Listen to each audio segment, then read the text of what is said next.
Hi, I'm Rowena. And for weeks, my sister kept whispering, just wait, something big is coming for your birthday. And I believed her. I thought maybe, just maybe, I was finally going to be celebrated. But when I walked into the party, the cake had her name on it. The ring on her finger used to be promised to me. And the guest list? Didn't even include mine.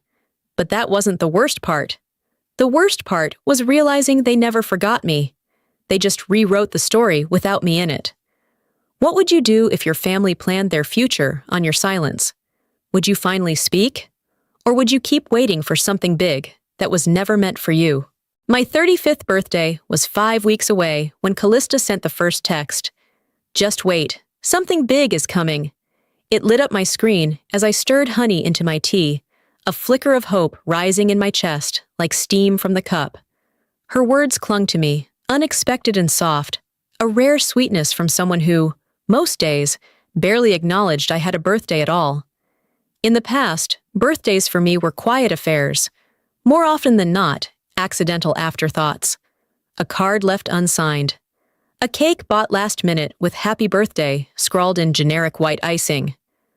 One year, everyone forgot entirely until Travis, back then just a friend, showed up with a pack of candles and a bottle of wine. That was the last time I felt like someone truly saw me on that day. But this year, Callista was promising something. Something big. She used to hate surprises, unless she was the one orchestrating them, which made her sudden enthusiasm feel both thrilling and, somehow, suspicious. Still, part of me, maybe the part that never gave up, clung to it. Maybe she was trying. Maybe we were turning a corner. The next day, I found myself scrolling through Pinterest boards titled Simple but Stunning Birthday Ideas and How to Plan a Surprise Party Without Ruining It. Ridiculous, I know. I hadn't even gotten a call last year until 9 p.m. But something about the way Callista said it, the way she repeated it over coffee with Mom, "It's going to be special for Rowena this year," made me believe just a little. I started imagining things. A family brunch with real place settings. Balloons, maybe, but not the dollar store kind. Maybe even Travis would come, awkwardly but kindly, like he used to when we were still something undefined. I imagined the music, the warmth, the moment I'd be genuinely surprised for once in my life, and feel important. It didn't last. About a week later, Callista asked me to help her unload groceries. We'd just pulled into the driveway after a Costco run when I noticed the box. Glossy red, gold ribbon, unmistakable. I had wrapped that exact box the year before, down to the fold in the lower corner. Back then, it had been my gift to Vera, an aromatherapy set she never opened. Now, it was nestled beside Callista's handbag like a fresh idea. She saw me looking. "Oh, that?" she said casually. "I'm reusing the box. Sustainability, you know?" I nodded slowly. Sure, sustainability. As we unpacked paper towels and a questionable amount of organic quinoa, I kept glancing back at that box. Maybe she really was just reusing it.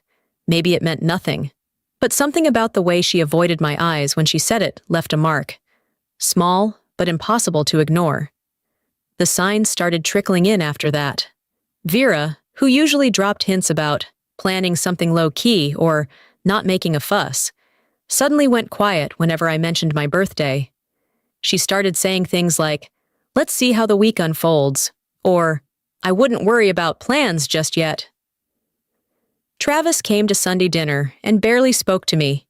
He sat beside Callista, his hand resting lightly on her back in a way that made my stomach knot. When I asked him if he was free the weekend of my birthday, he glanced at Callista before saying, "It's going to be a packed month." I started telling myself stories to soothe the sting. Maybe they were all being secretive because they were planning something big. A surprise, yes. That would explain it. That would make this unease disappear. But unease is persistent. It lives in glances, in the way conversations pause when you enter the room. It speaks through offhanded jokes that don't quite land. It builds slowly, then all at once. That night, I sat at my desk with a half glass of wine and opened my old journal. The pages smelled faintly of lavender and thyme. I hadn't written in months, maybe years, but tonight, the words came easily. I don't want to get my hopes up, but I am. I really, really am. I scribbled down every dream.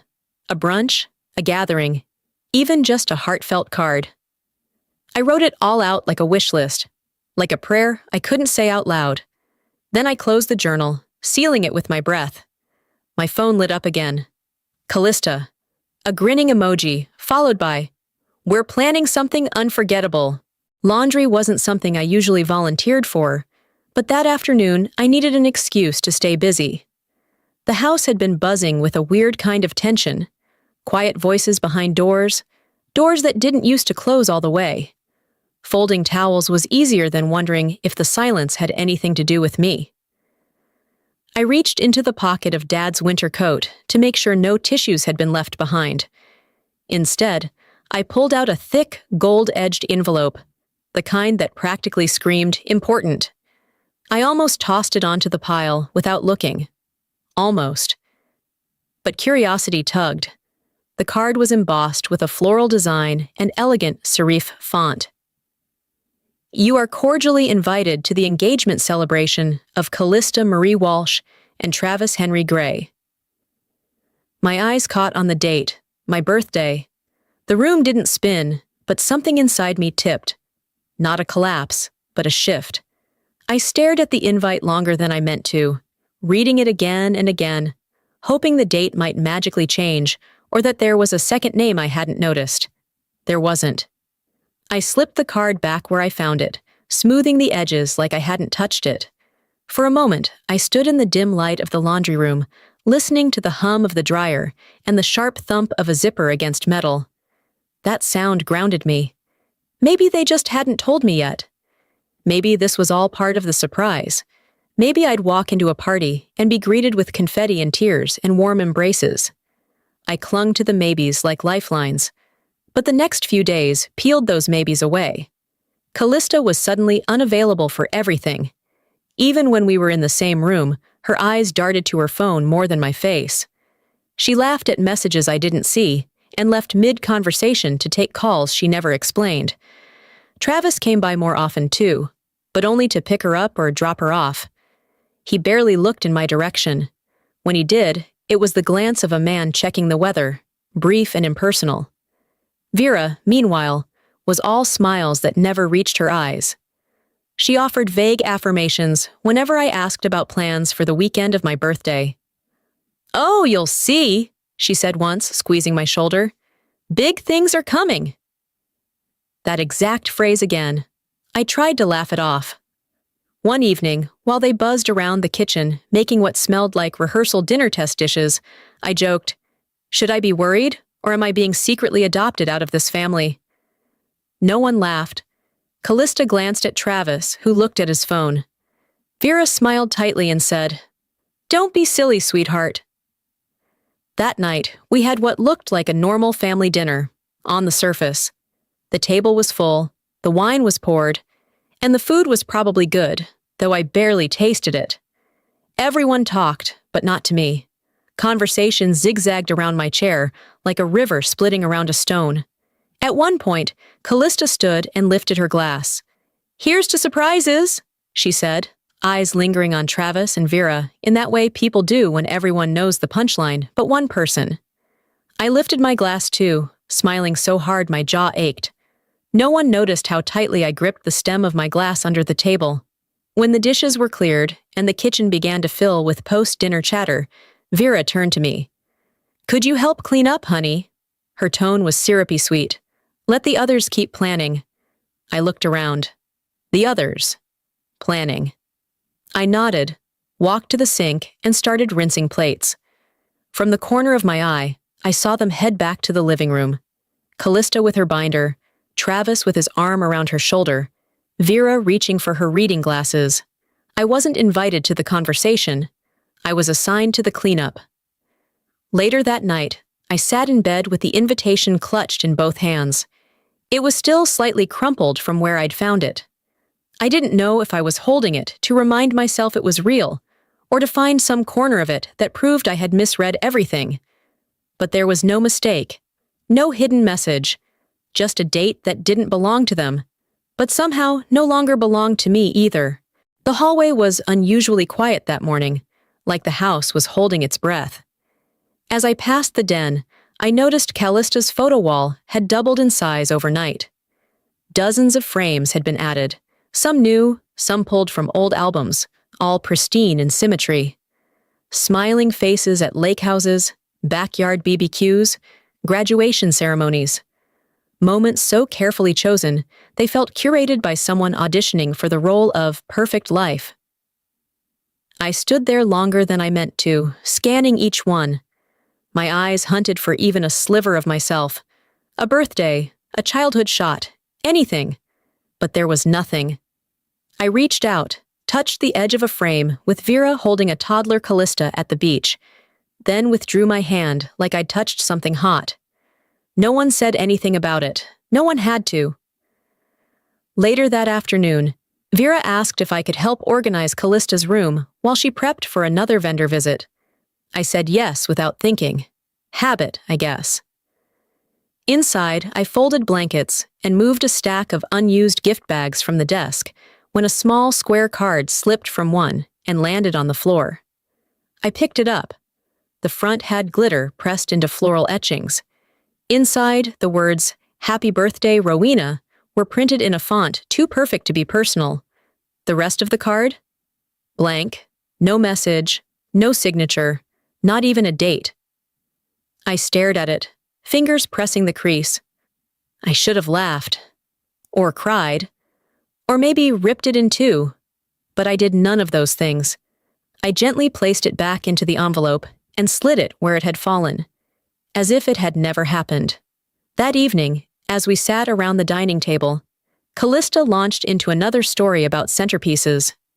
And then I thought, what if we go rustic gold instead of champagne tones? It's more timeless. I forced a nod. She looked at me suddenly, like remembering I was there. I've already finished the slideshow. It's going to be a real story. Our story. Childhood, college, Paris, the proposal. Our whole journey. You'll love it. Do you need any help with it? I asked, trying to keep my tone light. Her smile thinned. Oh, it's already done. But thank you. Already done. I didn't even know which pictures were being used, but I could guess which weren't. Later that night, after everyone had turned in, I sat on the living room floor with a blanket wrapped around my shoulders. I connected my old camcorder to the television and sifted through hours of footage. Christmas mornings, birthdays, beach trips. There I was, behind the camera. Every time. In one clip, Callista opened a gift I'd wrapped. Vera thanked her. Travis leaned over to compliment the choice. No one remembered I was the one holding the lens. You could hear my voice off screen, laughing at a joke no one responded to. It echoed against the walls, hollow. Did I ever belong? I whispered. Tears welled up, but I swallowed them. I was done crying in the dark for people who wouldn't notice the light missing. Before bed, I opened the shared family cloud account on my phone. I scrolled until I found my baby photo, the one with me on Dad's lap, chocolate cake smeared across my cheeks. I clicked the 3 dots and selected Delete from Shared Album. The system asked if I was sure. I didn't hesitate. It wasn't rebellion. It was an experiment. That night, I set my phone on the nightstand, rolled over, and turned out the light. Minutes later, the screen lit up again. A message from a number I hadn't saved in years. You still awake? I need to tell you something. It was from Aunt Isolde. I hadn't even turned off the lamp when my phone buzzed. The screen lit up with a number I hadn't seen in years. Aunt Isolde. My thumb hovered over the screen for a moment before I tapped it open. Are you awake? I need to tell you something. She hadn't texted me directly since my college graduation. We used to be close, in the way that quiet relatives form bonds through shared silences. She never said much, but when she did, it mattered. I replied, Yes, you can call. A minute passed, then the phone rang. Hi, sweetheart. Her voice came through low and careful, like she was trying not to wake someone. "This is going to sound strange, and I'm sorry if I'm overstepping, but I think you should be careful." I sat up, my back straightening against the pillows. "Careful about what?" I asked. "I don't know the whole picture," she continued, "but I've heard things in passing. Vera's been coordinating something with Callista, something big, and your name hasn't come up once." There was a pause. A long one. She added, "I think they're leaving you out on purpose." I didn't respond right away. My thoughts fumbled for something solid to hold on to. My mouth opened, then closed again. "I'm not trying to stir the pot," she said quickly, "but you deserve to know, even if they think they're doing it for your own good." I wanted to ask her what that meant, for my own good, but the words stuck. "I just thought you should hear it from someone who actually sees you." We said goodbye quietly. I stared at the wall for a while, unsure what to do with what she had just given me. It wasn't information, exactly. It was validation, and somehow that hurt worse. I threw on a sweatshirt and stepped outside. The air was crisp, sharp against my face. I started walking aimlessly through the neighborhood, past trimmed hedges and porches with seasonal wreaths. My hands were buried in my sleeves, but my mind felt exposed. How many times had I been told I was too sensitive, that I took things the wrong way, that I misunderstood? Maybe that was the point. If people can convince you you're wrong enough times, they don't have to tell you anything anymore. They assume you'll fill in the blanks with grace, stay quiet, stay small. As I rounded the corner toward our block, the glow of our front porch light came into view. The curtains were drawn, and I could see silhouettes moving inside. Callista, Mom, probably Travis, planning something that wasn't meant for me. The next morning, over lukewarm coffee, I asked casually, "Is everything okay with Aunt Isolde?" Vera looked up from her crossword. "Why do you ask?" "She messaged me last night." That got her attention. "Really?" she said, folding the newspaper slowly. "Well, you know how she is. Always been a bit dramatic." I watched her face carefully. The smile she gave me was polite, but it didn't touch her eyes. Her hand smoothed the corner of the paper unnecessarily. I let the conversation die there. That night, after I finished cleaning the kitchen, I pulled out my laptop and started searching through old family email threads. I wasn't sure what I was looking for. Maybe just proof that I wasn't crazy. That this feeling, this fog of exclusion, wasn't paranoia. I opened the family events folder, dozens of emails. I started scanning dates, subject lines. One thread stood out. Callista's big day, final confirmations. I clicked it. The CC list ran down the side of the screen. Vera, Travis, even a few distant cousins I barely remembered. But my name wasn't there. I scrolled.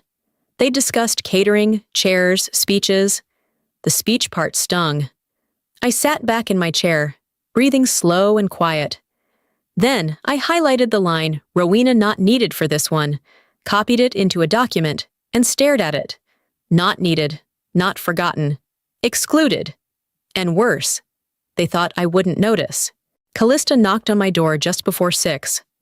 "You should dress nice tonight," she said, not bothering to step in. "Dinner's kind of special." I stared at the door long after it clicked shut.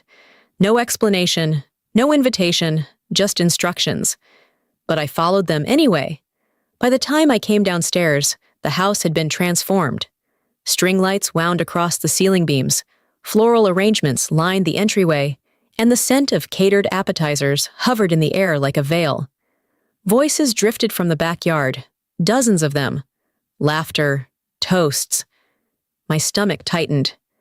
I stepped onto the patio and froze. A table near the center held a towering cake, white and gold, with cursive piping that read, "Congratulations, Callista and Travis." There was no mention of my name, no birthday banner, no candles. Someone clapped behind me, then others joined. The sound felt like a slap. Callista appeared at the top of the stairs, wearing a fitted white cocktail dress. Travis stood beside her, beaming. Flashbulbs popped. Guests cheered. I stayed where I was. Not a single person noticed I hadn't smiled. Not one asked why I was standing by myself near the buffet, a glass of untouched champagne in my hand. It wasn't confusion anymore. It was clarity. Vera clinked her glass and raised it high. To Callista and her bright, beautiful future, she declared, her voice full of pride. Someone near me leaned over to another guest and whispered, "Isn't it her sister's birthday too?" The second person shrugged. "Must have been another day." Travis glanced in my direction briefly, then looked away. I found Callista just after dessert, when the crowd had started to thin for dancing. She was touching up her lipstick in the hallway mirror, as if nothing about this night had broken protocol. "You used my birthday for this," I said, the words catching in my throat. She didn't turn around. "Don't be dramatic, it's just a date." "It's my date," I said quietly. "You could have chosen any other weekend." Finally, she faced me. "We tried, but the venue was booked out. Vendors, too." "Look, you being here is enough, Rowena. Really, you being here is enough." I backed away before I could say anything I'd regret, though part of me was beginning to regret staying silent for so long. Outside, the night air hit me like cold water. I walked toward the edge of the yard, where the noise from the speakers faded into stillness. I pulled out my phone, hoping for something, anything, to ground me. There was a new notification from the family photo group. Someone had uploaded a picture of the group gathered around the cake. I was in the frame, barely. Off to the side, only half of my body visible. Cropped by coincidence or intention, I'd never know. I didn't save the photo. I deleted it before it finished loading. My fingers trembled as I shoved the phone into my coat pocket. I looked back at the glowing house, the silhouettes dancing, the outline of my family among strangers. Not again. This time, I'm not swallowing it. The morning after the engagement party, I woke to the sound of cardboard brushing across wood. I pushed myself upright, still in the clothes I'd collapsed in the night before, and looked toward the half-open door. Boxes. 3 of them, stacked neatly beside my bookshelf. Each labeled in Vera's handwriting, "Baby's things." I stepped out of bed slowly. My room smelled different, like lavender sachets and freshly folded linens. I opened my closet and found half my clothes had been moved to a guest room. Vera appeared at the doorway, mug in hand, like she hadn't just moved my life without asking. "We thought since you're barely home these days, it could make sense," she said with that practiced gentleness that always made me feel like the unreasonable one. "It'll be the nursery. Plenty of time to figure out storage for your things." She said it like a favor, like a logical choice, as if I'd vacated my identity long enough to make the repurposing of my space a natural next step. I didn't respond, not out loud. Later that afternoon, while I was folding what clothes hadn't been boxed, Callista walked in, holding a bundle of brochures and swatches. "We've picked the venue," she said, waving one of the glossy pamphlets like it was a prize ribbon. I glanced down at the cover and felt my chest clench. I knew that place. It was the vineyard I'd bookmarked 2 years ago, back when Travis and I were still fumbling through something real but unspoken. I'd shown him the venue over coffee once, smiling like a child showing off her dream treehouse. He said, "That's actually beautiful," and held my hand across the table for the first time. And now here it was, featured in Callista's wedding package, with her name on the reservation line. She rattled on about the terrace, the lighting, the oak barrels they'd use as cocktail tables. I nodded, lips pressed into a line, every detail of my imagined future unraveling without noise. That evening, I sat at my desk and opened the venue's website. Their blog had a new post, "Golden Hour Love, Callista and Travis's engagement shoot." There they were, posed beneath the string lights I'd once told Travis I wanted for my own photos. Under the exact banner I'd designed for a college marketing class. I closed the laptop, stood slowly, and walked downstairs to dinner. The table was already set. Vera and Callista were talking over seating charts while Travis scrolled on his phone. I sat down, placed my napkin in my lap, and waited for the right breath. "If my room becomes a nursery," I said calmly, "I'll move out the same day." They looked up. Vera's fork hovered midair. "And if anyone else uses what I once shared in trust as their blueprint for love, or dreams, or anything else," I added, voice steady, "you won't hear from me again." Vera let out a short laugh, unsure if I was joking. Callista gave a half smile. "Come on, Ro, don't be so intense." But Travis, he looked straight at me, and for the first time since this all began, I saw guilt flicker in his expression. No one said anything else. After dinner, I didn't cry. I didn't shout. I packed one box, books, journals, the mug from my first job, a candle I'd saved for better days. At the top of the stairs, I paused and turned back. My voice was quiet, but it filled the space. "I'm not angry that you forgot me. I'm angry that you made me forget myself." Then I closed my door and carried the box to the car. From downstairs, I heard Callista's voice, soft and dismissive. "She's bluffing." But I already had the keys in my hand. The sun was still high when Callista texted, "Hey, can you bring my shoes to the venue? Left them by the front door." No greeting, no thank you. Just orders like always. I picked up the heels, gold strappy ones she never wore more than once, and tossed them into a bag. The drive to the vineyard was quiet, save for the hum of tires on asphalt and the occasional flicker of static on the radio. A perfect silence to prepare myself for another forced smile. When I arrived, the planner greeted me with a clipboard in hand. "Oh, are you with catering?" she asked, not unkindly. I blinked. "No, just dropping something off for the bride." She nodded, already distracted. I looked at the clipboard she held. My name wasn't on the list. I scanned the rows twice, just to be sure. Dozens of names, familiar ones. Family, old friends, even Mom's bridge partner. But no Rowena Walsh. I stood there, still holding Callista's shoes, when Travis walked by on the far side of the lawn. He caught my eye and approached slowly, adjusting his tie. "You made it," he said. "I wasn't invited," I answered, holding his gaze. He opened his mouth, then closed it. His eyes drifted to the shoes. "Thanks for bringing those." As he reached for the bag, I noticed the ring on Callista's name tag on the welcome board. My grandmother's ring. I recognized it immediately. Vintage platinum, Art Deco, a family heirloom Vera once promised would be mine. "I didn't know she was using that ring," I said. Travis looked down, suddenly finding the grass at his feet fascinating. "It's what your mom had. Said it should stay in the family." "It was supposed to be mine," I said, my voice flat. He didn't deny it. The memories hit like hail. That night years ago, when he said he wasn't ready, that it wasn't the right time. The look in his eyes when I showed him the Vineyard website, giddy and hopeful. The way Vera started calling him like a son right after. "I wasn't unready," I said out loud, mostly to myself. "You just got redirected." He finally looked up. "Your mom said you hated pressure, said you liked being in the background."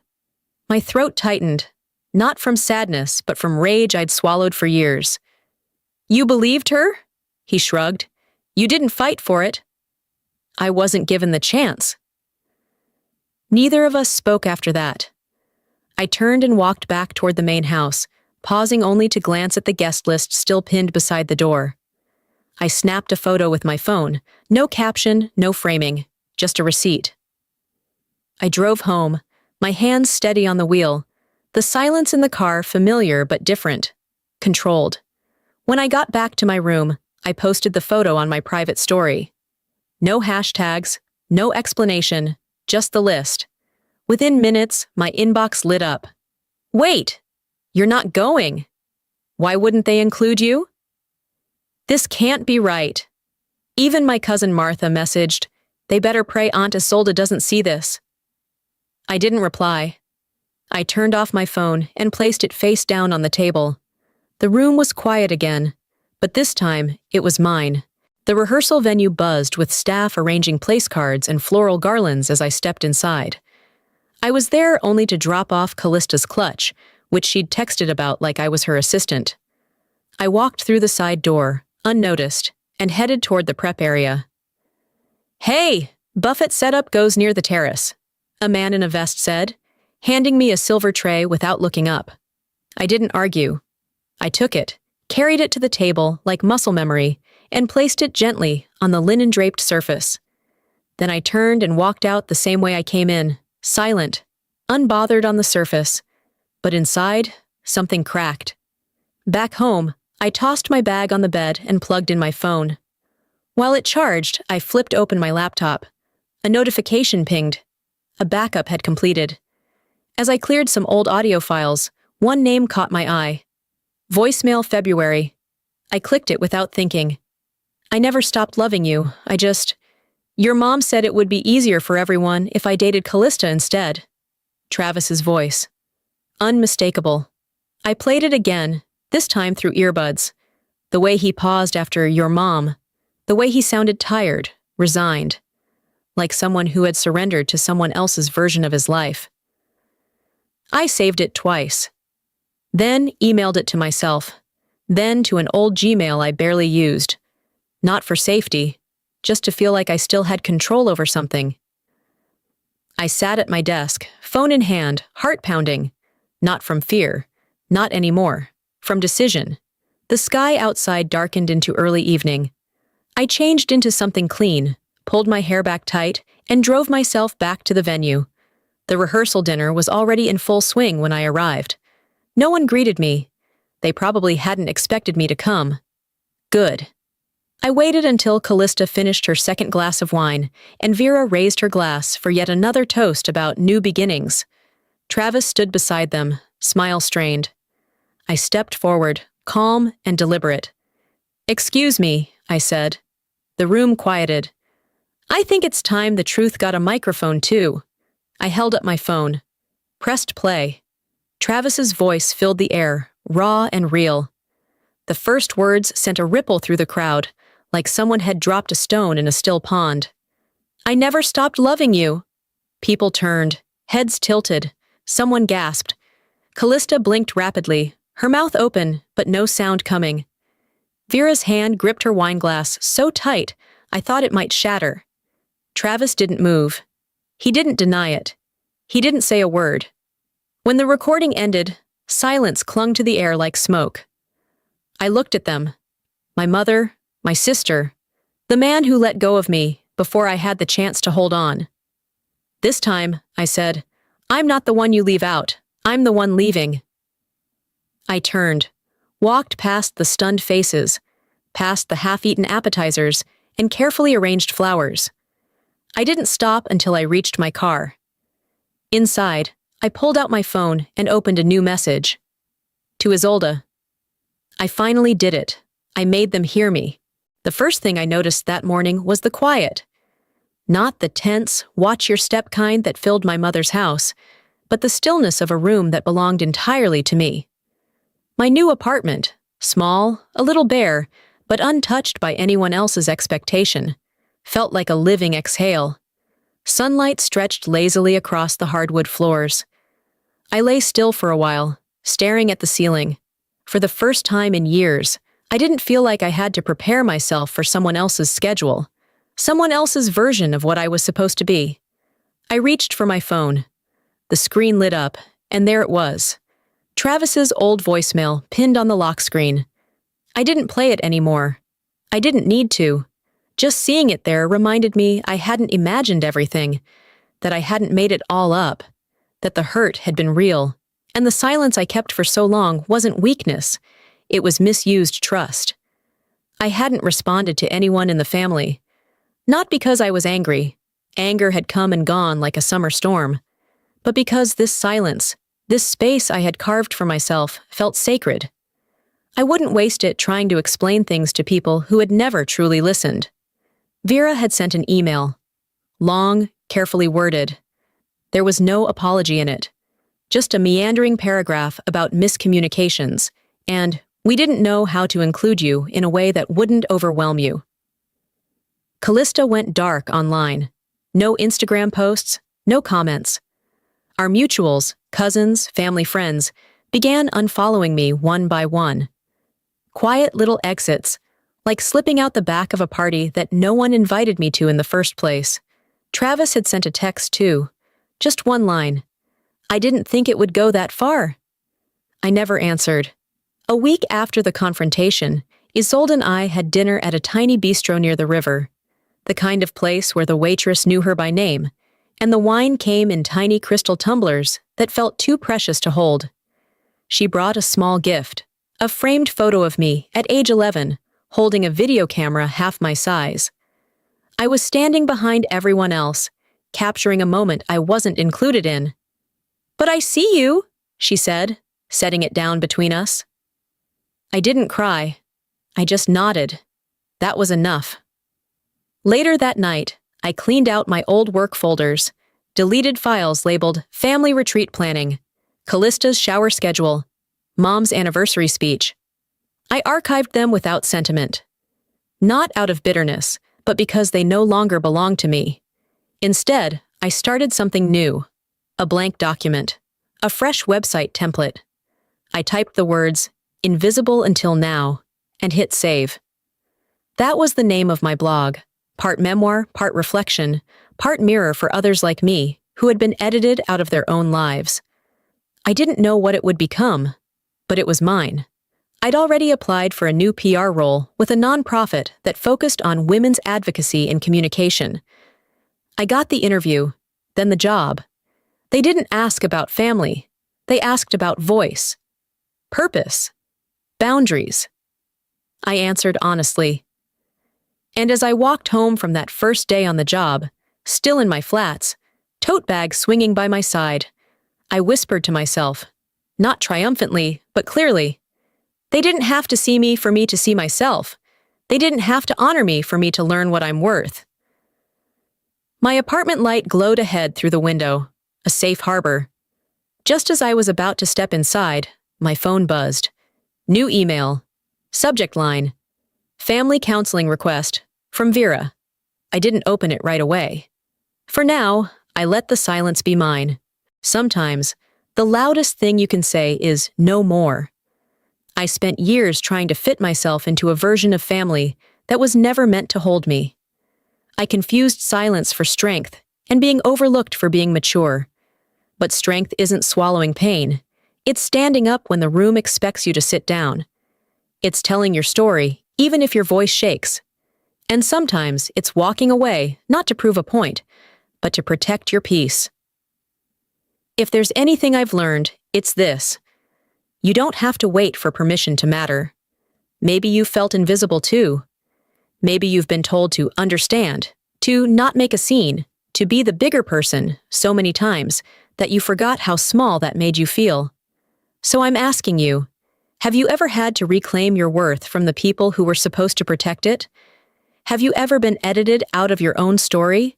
What did you do next? Tell me in the comments, whether you're watching from a quiet living room in Wisconsin, a coffee shop in New Jersey, or anywhere else across the country. I want to hear your voice. And if this story touched something in you, drop a 1 in the comments, or just tell me where you're tuning in from. If it didn't land for you, that's okay too. Share why. Let's have the kind of conversation that real families often avoid but truly need. And hey, if you want more stories like this one, hit that subscribe button.